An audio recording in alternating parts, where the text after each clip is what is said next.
Okay. What's up, everybody? Good morning. Welcome to a Monday edition of Morning Scone, presented by Brock, the Baton Rugby Clinic. HUDCO Roofing, HUDCOroofing.com. Restored Motions, restoredmotions.com. ProCharge EV, ProChargeEV.com. All right. LSU back on the practice field today, as are the Saints. Excited about today, Monday. They continue to give us really good access. So the media viewing period for LSU today begins about 9:45. Again, what they're letting us do is sort of shoot the first 15 minutes of practice, meaning video, pictures, all that stuff for 15 minutes, and you gotta put your cameras away, and you can stay for the rest of practice. So we'll get to go watch and take notes and all that sort of stuff for the remainder of practice. Then players are set to meet with reporters at noon. So first time in fall camp, we'll have the opportunity to speak to the players, so that'll happen today. So noon. So, I mean, we should get 2 hours, thereabouts, hour and 45 minutes worth of practice time watching it. So, so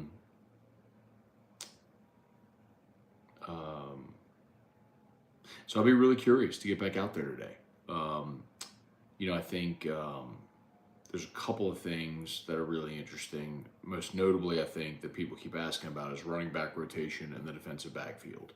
So I'll definitely focus on that. And then you put out a tweet on Sunday asking people what they like me to keep an eye on. The other thing too was some of the young defensive linemen like Quincy Wiggins, Deshaun Womack. So definitely do that today as well.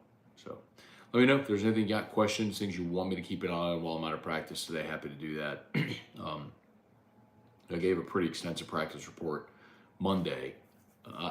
Thursday of last week, whenever when we got full access that first day. And so, I mean, some of the stuff we saw, like, people who was backing up Campbell, left tackle. Well, Kimo Makaneoli was the second string left tackle, and Lance Hurd was the second string right tackle behind Emory Jones. So, keep an eye on some of that stuff. And if you have questions, some of the answers I may have, at least have early. So, all right. Also, you see, got in the description there, Saints signed John-Trey Kirkland, really cool. Kirklin, of course, Lutcher High product who went to LSU and was a great former Tiger. Really, probably most notable at LSU for playing in that Texas Bowl against Kansas State, where he played quarterback after having not played quarterback since high school. So, if you remember, Nussmeier opted out of the bowl game to preserve his year of eligibility, which I don't blame him, but at the same time, it illustrates, the insignificance of the bowls, and also a flaw in the NCAA rule where you're playing a wide receiver at quarterback because you don't want your young guy to lose a year of eligibility to play in a bowl game. But anyway, so Kirkland signs with the Saints. I wish him well. It's going to be really hard to make this team for Jontre, and maybe it's something where the Saints will sign. Maybe he'll get signed to the practice squad, which would be great. But if you just think with Olave, Michael Thomas, right there at the top, assuming the Saints keep 5 wide receivers, when you look at after those guys, veterans like Edwards and Washington and Traquan, who's been around, who they love for whatever unknown reason, that's not even counting Rashid Shaheed, of course, who many feels is a lock to make the team.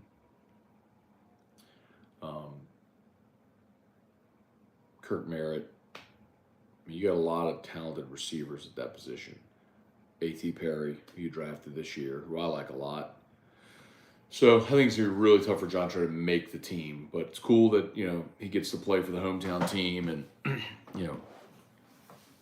really hoping that he gets an opportunity on the practice squad. So All right, let's say some good morning, see what y'all got. Charlie Cavell, good morning. Dale Broussard, good morning. Appreciate y'all for being here. YouTube, please smash that like button. Wendell Norman, Ray Langlois, good morning. Trivia Carter, Ricky Lambert, Tim Gotro, Joey Metke, good morning, y'all. Good morning, good morning. Yeah, Brian Penn said, did you, good morning from Salt Lake, did you see Cruz is killing it in single A? So, I don't know if y'all saw this, but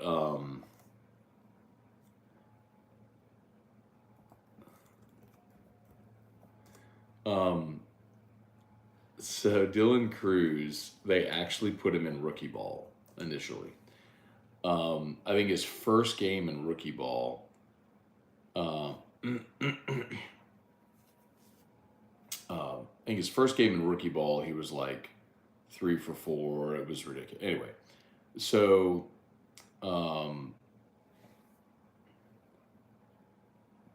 he spends like a minute in rookie ball. They're like, yeah, okay, that's ridiculous. Put him in single A. So he's in single A, and yesterday he hit his first career home run for the Fredericksburg Nationals. And what was really cool about it is that both Dylan Cruz and Gavin Dugas are in single A with Fredericksburg, and both homered yesterday on the same day. So both hit their first professional homer on the same day. So really cool for Dylan Cruz with his first professional homer, and just continues to absolutely annihilate the lower levels of professional baseball. It won't be long before he's in the show. All right.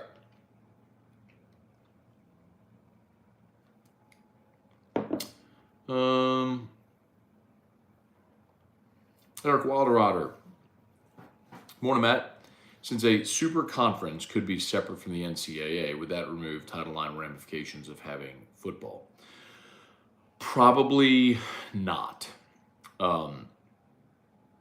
Because remember, football is still governed by the NCAA. Football just has its own postseason presently. So as far as rule enforcement and all that stuff, the super conference that I've described, or the one college football, could still be under NCAA jurisdiction.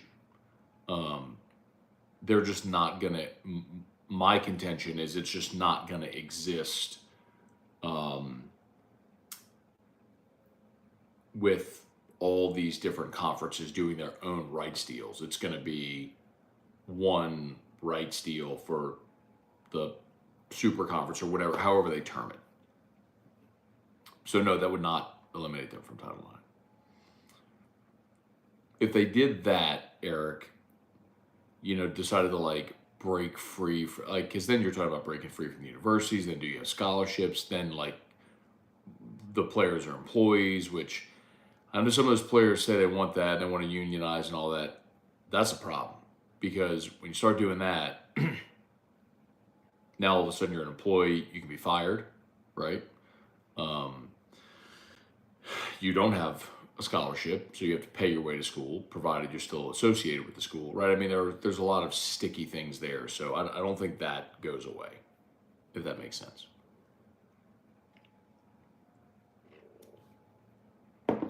Zachary Snyder, good morning, Matt.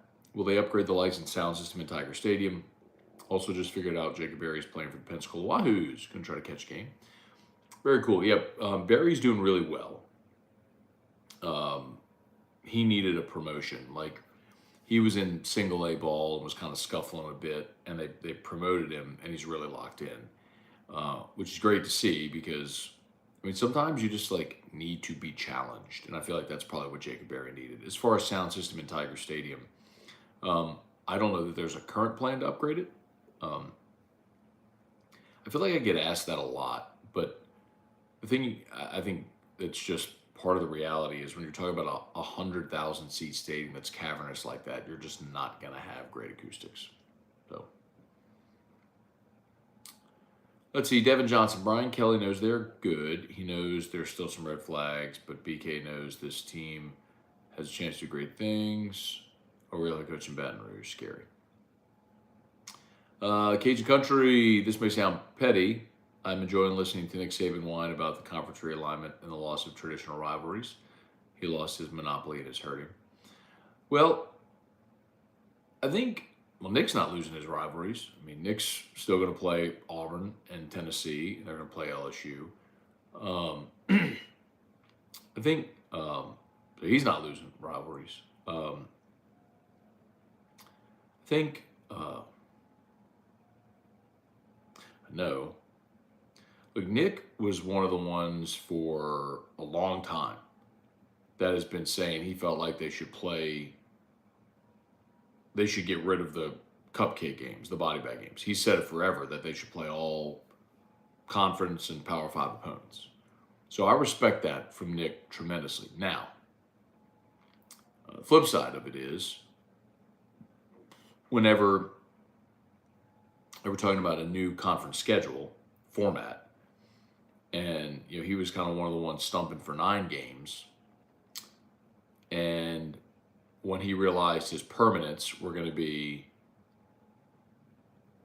Auburn, LSU, and Tennessee, he wasn't so much in favor of it anymore, because Tennessee all of a sudden has a pulse, and the way they were looking at it is they kind of like cut the league in half. You had the top half and the bottom half. Well, the top half was going to play 2 games against each other and 1 against the bottom. The bottom was going to play 2 games against each other and 1 against the top. That's how it would sort of balance the schedule. Well, the question is, all right, well, how do you determine top and bottom?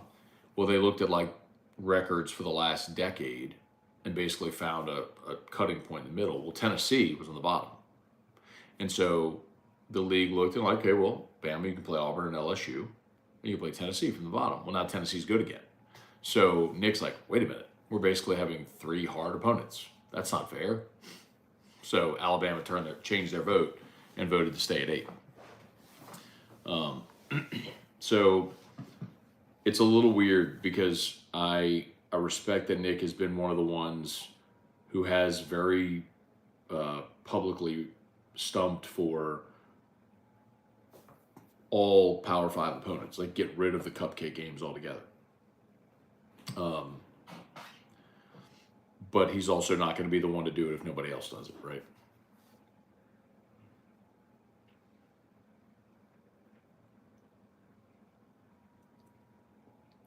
Tim Gotro, Philly signs 2 veteran linebackers while we stay thin with linebacker depth. And DeMario has a calf injury. Worried we're going to pay a heavy price on defense if we don't address this soon.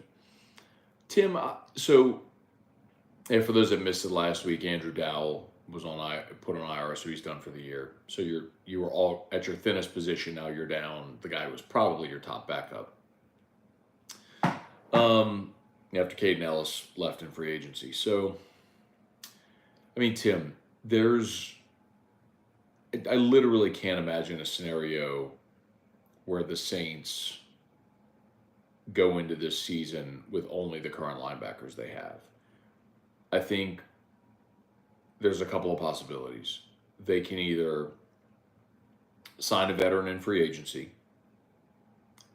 They can trade for a veteran linebacker, which they may be trying to do.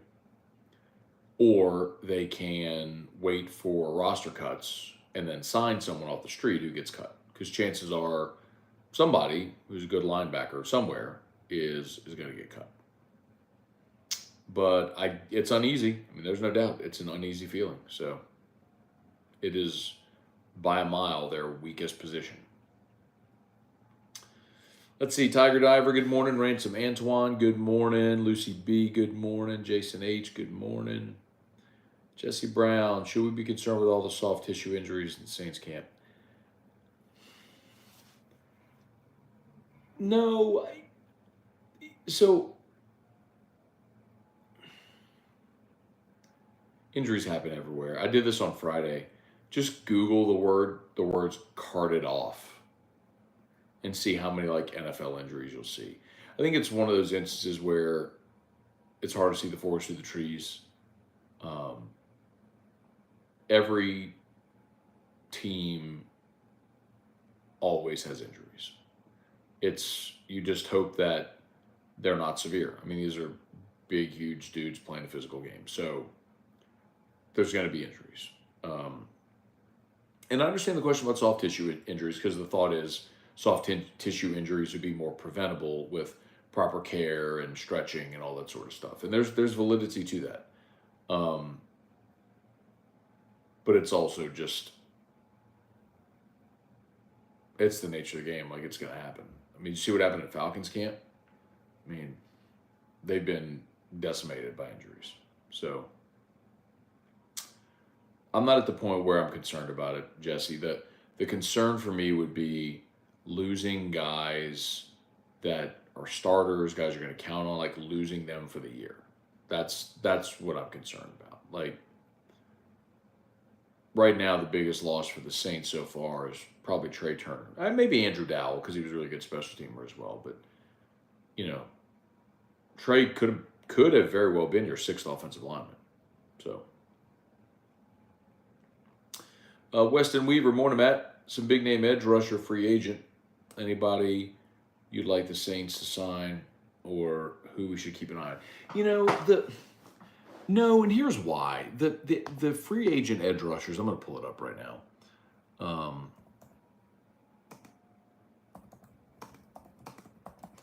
They're all, if I require, the ones that are available are all old. Like, so there's some good names. Like, I know Jadeveon Clowney's available. Here you go. Robert Quinn, 33 years old. Jadeveon Clowney, 30 years old. Akeem Hicks, who's sort of an interior player, but 33.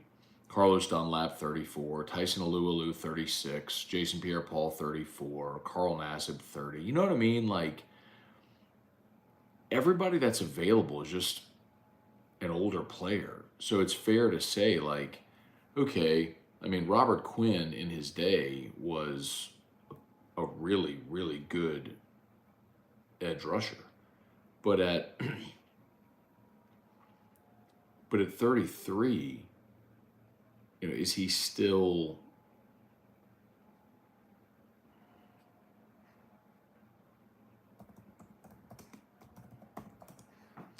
you know, how viable is he? Like, let's see.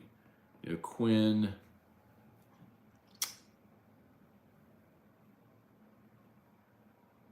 so 13 seasons. And last year, he only made played in 13 games, only made 7 starts. So he was even relegated just a backup role. Had 1 sack, 10 tackles. You know what I mean? So, like, there's some guys out there that have been really good edge rushers in their career, but I just think they're all kind of past their prime. The better bet for the Saints, Weston, in my opinion, is Peyton Turner decides he's going to play like a first rounder, and Isaiah Foskey, who was a high second rounder, plays like it. And the young talent you have pops. You know, while Cam Jordan continues to be productive, and you've got Granderson and Passanio as well. I mean, that would be my hope how it goes, you know. All right. David Tolson, what did you observe at practice Friday? Yeah, David, we only got 15 minutes on Friday total, and it was all in the indoor facility. And we didn't see a lot. Like, that was honestly more like what it used to be like when you'd get in and you'd basically just watch stretching. So when we walked in, offense was running the no huddle drill and the defense was doing pursuit drills. So that you got to look at like the first offense and second offense against air. So I mean, I guess maybe you could look at some of the depth or how they're lining up right now. I think of note some of the things I mentioned. You know, your second team offensive line was Kimo Macaneoli, Mason Lunsford, Marlon Martinez, Bo Bordelon at right guard, and then Lance Hurd at right tackle, so left to right. I know everybody's talking about Kamorian Pimpton. Y'all are ignoring Jackson McGowan, number 83, who actually, from what I've seen, it may change, but the little we've been able to see, he's actually the guy who's been running out there sort of in that pass-catching tight end role first after Mason Taylor. But they're all rotating a ton. And, the first defense they run out there that we've seen anyway is a base nickel, meaning, for those that don't know what that means, it's 5 defensive backs, right? So you take a linebacker off the field and you add a defensive back. So, and so Greg Brooks was the nickel, and the safeties were Major Burns and Andre Sam, the transfer from Marshall. So, I said it last week that I think Andre Sam is a pretty fascinating guy, and because Greg Brooks' best spot is nickel. And if you can't find another safety and you have to have Greg Brooks play safety, well, then that likely means Sage Ryan or Javen Toviano goes and plays nickel, and that's a downgrade at that spot. So you would love it if someone could win that safety job, and maybe it's Andre Sam. Someone worth keeping an eye on. Pretty important guy, I think, in this camp. Bubba Smith, Kelly Gross, Darren Reeves, good morning. Ryan DeLon, what's going on? Matt, what do you see as the most intriguing position battle in camp this year? In LSU camp, he says. Position battle, cornerback, for sure. And running back. Because, the first corners were Zy Alexander and Deuce Chestnut. Alexander, the Southeastern transfer. And Chestnut, the Syracuse transfer.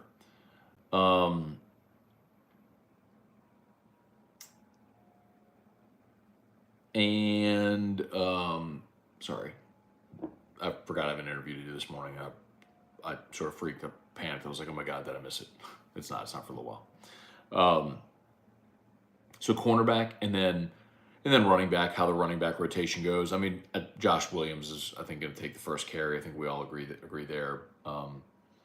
The big question is, after Josh Williams, how do they rotate him next? And I'm going to tell you, we got to see all of the backs, be it different drills or 7-on-7s, indoor, outdoor, 2-minute. They were all rotating pretty fluidly and interchangeably. So I don't know that, based on what we saw last week, there was any real rhyme or reason or definitive structure or order to the running back rotation yet. Jerry DeLucky, good morning. Hey, Dad, good morning. All right, y'all, do me a favor, smash that like button if you would. If you're there on YouTube, please subscribe up to the channel. Facebook, please like the Matt Moscone page, share this post. Love telling you about Brock, the Baton Rouge Orthopedic Clinic. Of course, you need an orthopedist. They're the best. And Hudco Roofing. HudcoRoofing.com. If you would, just check the chat. You'll see Hudco pinned right there, both on YouTube and Facebook. And we would love to give you a free, no-obligation roofing inspection. So just click the link, fill out the form on the homepage, and someone will be in touch with you today. Or you could always call 364-1007. 364-1007. All right. Any more? Thomas Lamont, I'm absolutely starving to LSU to win a season opener. Hard to believe we lost 3 in a row. Yeah?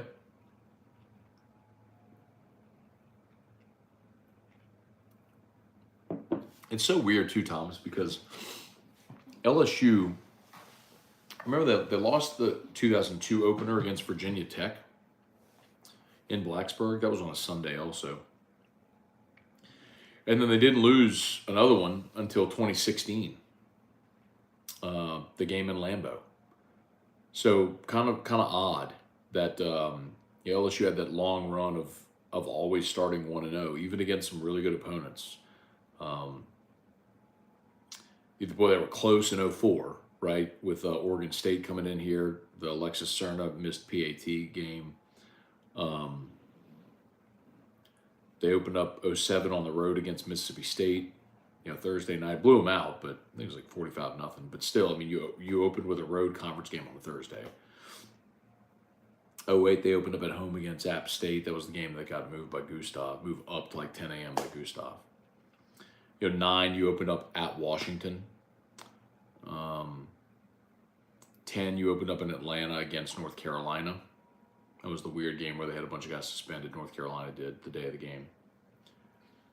11, you opened up against Oregon and Dallas. I mean, 12, I think you opened up with North Texas. And then 13, you opened up in Arlington against TCU. 14, you opened up in Houston against Wisconsin. That was a game you darn near lost, but rallied to win. So at 15, remember you were supposed to open with McNeese, and that game got canceled because of the lightning. So LSU only played 11 regular season games that year. And then 16, you lost at Lambeau. So you went a long time without losing an opener. Now you lost to, after 16, of course, you kind of rebounded. But 17, you won against BYU in New Orleans. 18, you won in Dallas against Miami. 19, they opened with Georgia Southern. All right, Georgia Southern in 19. And then you lost to Mississippi State in 20, COVID year. You lost to UCLA in 21 out in the Rose Bowl. And then last year, of course, you lost to Florida State. So really bizarre. Let's see, Mike the Tiger, 2023 Natty Champs. LSU would have started 1-0 in 2020 if it wasn't for the pandemic because of Matt's favorite thing, cupcake games. Who was the 2020 opener? Who was it? I mean, before, obviously, with the pandemic, it became Mississippi State, but Texas was supposed to make the return trip, but I'm guessing that was week 2.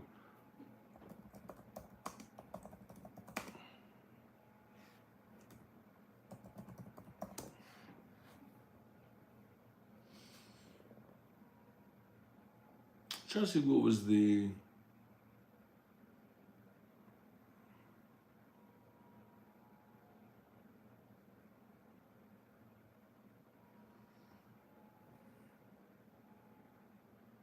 It was UTSA. Here it is. UTSA, then Texas, then Rice, Ole Miss, Nichols, Florida, Arkansas, Mississippi State, open date. State that late, huh? Open date. Bama, South Carolina, Auburn, A&M. Wow. Boy, that was a brutal schedule. That was a brutal schedule. Anyway. All right, y'all.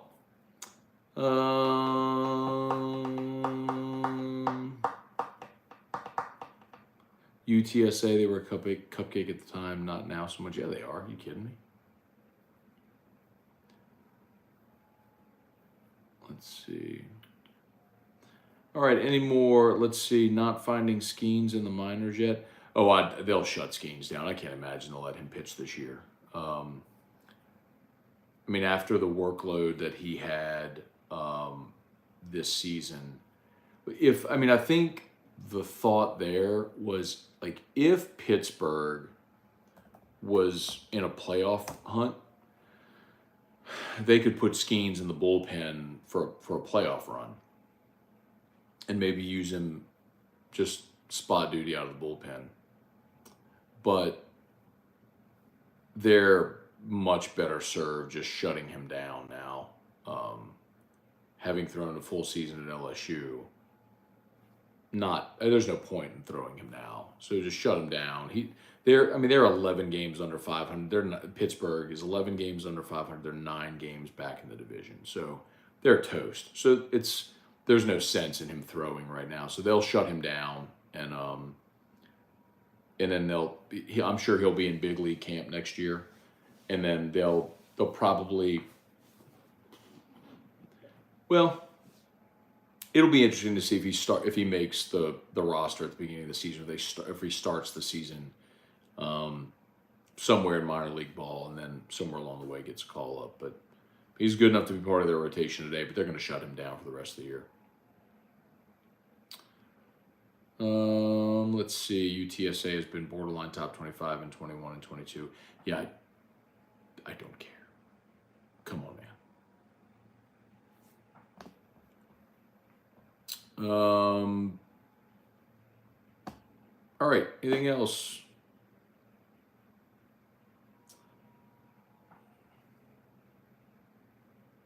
Joey Metke, have a great day. I'll be watching 1 o'clock Pacific time. All right, Joey. Appreciate that, man. Yeah, man. So, all right, I'm a bounce. As a quick reminder, y'all. So, we'll get media availability at practice for LSU today. Our availability starts about 9:45. We are not allowed to like tweet or report about practice until after practice is over. So even when our availability ends, like Friday, our availability ended at like 10. We got like 15 minutes, but practice didn't end until noon. So we couldn't actually put anything out until then.